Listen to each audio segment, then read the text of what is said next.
Aujourd'hui, exercice type brevet, comment répondre à un sujet avec un paragraphe argumenté. On est sur le thème démocratie fragilisée et expérience totalitaire dans l'Europe de l'entre-deux-guerres.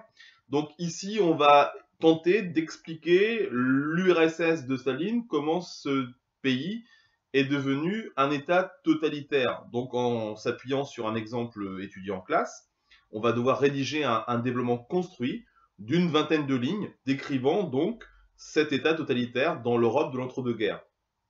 Alors on va devoir rédiger donc un texte structuré. Notre paragraphe devra donc comporter une introduction qui reprend les termes du sujet, plusieurs parties et une conclusion. Alors ce sujet est assez classique, mais il est relativement très large. Il ne faut donc pas partir dans des détails trop précis sur l'URSS de Staline. Le but est de prouver que le régime mis en place est relativement totalitaire, ce qui revient à trouver des arguments allant dans ce sens. Alors je vous rappelle quand même que un régime totalitaire, c'est un régime qui cherche la soumission et l'obéissance de tous, par différents moyens que on va essayer de traiter ici dans ce paragraphe. Donc on va devoir montrer tout d'abord que l'URSS de Staline est une dictature, mais on ne va pas se limiter à cela, ce n'est pas une simple dictature. Il faut aussi donc montrer comment le régime impose l'adhésion de toute la société par différents moyens. Alors, si on commence donc par une introduction, on peut donc dire que dans l'entre-deux-guerres, donc entre la Première Guerre mondiale et la Seconde, plusieurs régimes totalitaires apparaissent en Europe. C'est le cas notamment en Allemagne avec les nazis au pouvoir, dans l'Italie de Mussolini ou en Espagne avec le général Franco.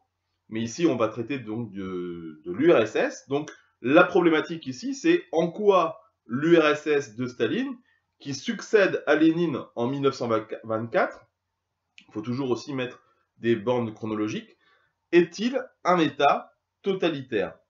Alors, pour organiser notre paragraphe, on va le faire selon différents aspects et on va essayer d'aborder les principales caractéristiques de l'État totalitaire, c'est-à-dire qu'on va essayer de développer ce que c'est qu'une dictature, une idéologie obligatoire, la propagande mise en place, un encadrement de la société et la mise en place d'un régime fondé sur la terreur.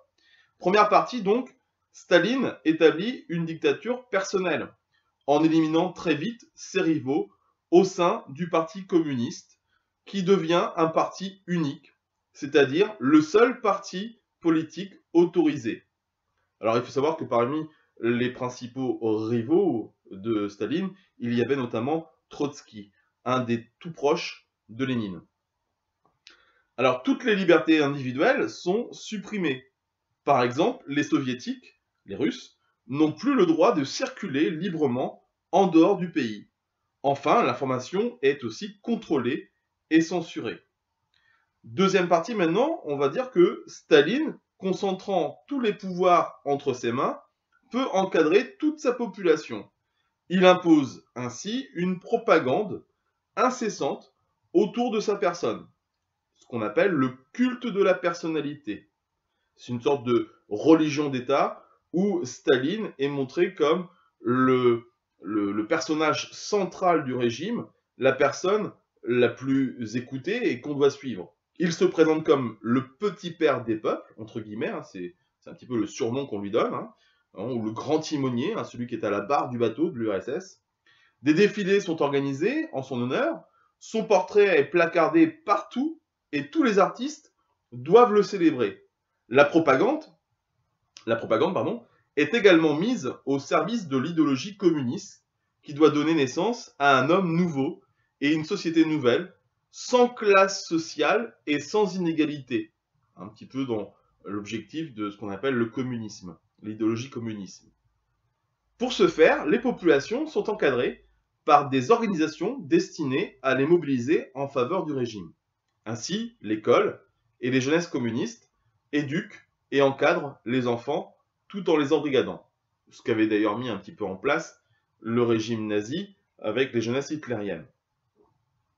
Alors ensuite, troisième partie, l'encadrement de la société s'accompagne enfin d'une surveillance de tous les instants, organisée par une police politique, qu'on appelle le NKVD, qui plus tard sera appelé le KGB.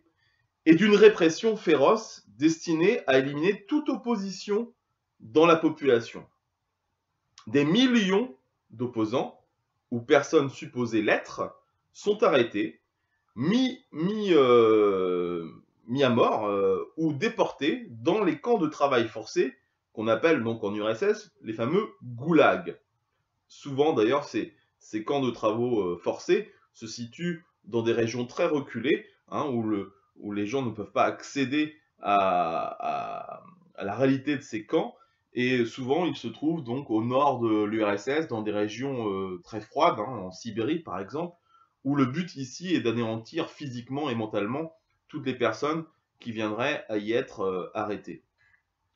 La terreur touche même entre 1936 et 1938 le Parti communiste, l'armée rouge et les proches du régime accusés lors de faux procès mis en scène à Moscou de saboter les réformes mises en œuvre par Staline.